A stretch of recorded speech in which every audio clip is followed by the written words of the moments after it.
what happened in this attack, like Mike said, right? The attackers updated the version of Light LLM, people started downloading it. And one of the reasons that happened is when people set up to do these pulls of these dependencies and libraries, they'll just say, give me the latest, rather than saying, okay, I want this particular version such that you know that, okay, that's the only one. So if they had done version pinning, which is to specify a particular version for my build, then they wouldn't have been able to download the latest version because it's only going to pick one version. Another thing I know, Mike, you alluded to this earlier, is also sort of the hashing, right? So when you are downloading a version, confirm that yes, this is the latest, or this is the version that I care about, and here's the hash that goes with it, so I know that it is a valid version of that library. It's something that I expected. You want to prevent sort of these supply chain attacks from immediately impacting you, because if you can sort of delay when you take the latest version,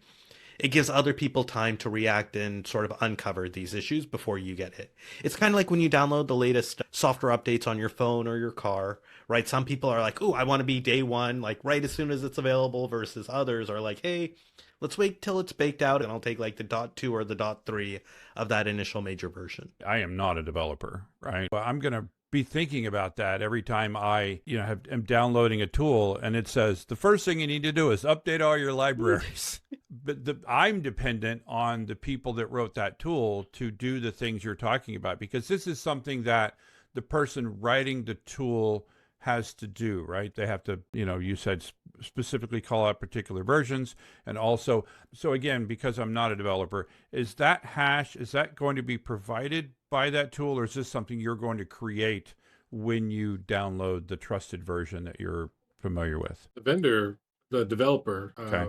the trusted source would provide the hash value. Okay. As a non-developer, that sounds backwards to me. So like at some point we have to trust this vendor, right? So we have a trusted version, and they're going to, how do we get that trusted version in the first place? How do we determine which version is a trusted version? Yeah, so we've got to establish it as a trusted source.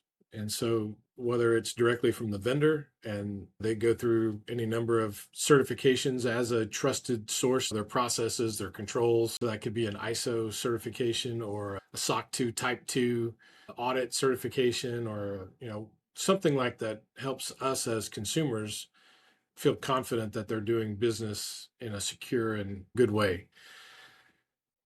But it's just a piece of paper, right? And it's some third party that it happened at some point in time. I could have gotten an ISO 27001 security certification over everything I do yesterday. And so there's always a level of diligence, regardless of how much trust you put in something. And there are several organizations I know of that whenever they download something new from a trusted source or not, they run it in a sandbox environment for a period of time, primarily to determine operational impact. Is this going to change, or is it going to kill a process, or is it even going to work with our systems? Uh, we see this a lot with Microsoft patches. Those are all well known for creating issues. This could very well follow that same methodology. Whatever you download, you need to sandbox it uh, for a period of time before you implement it even in your test dev environment.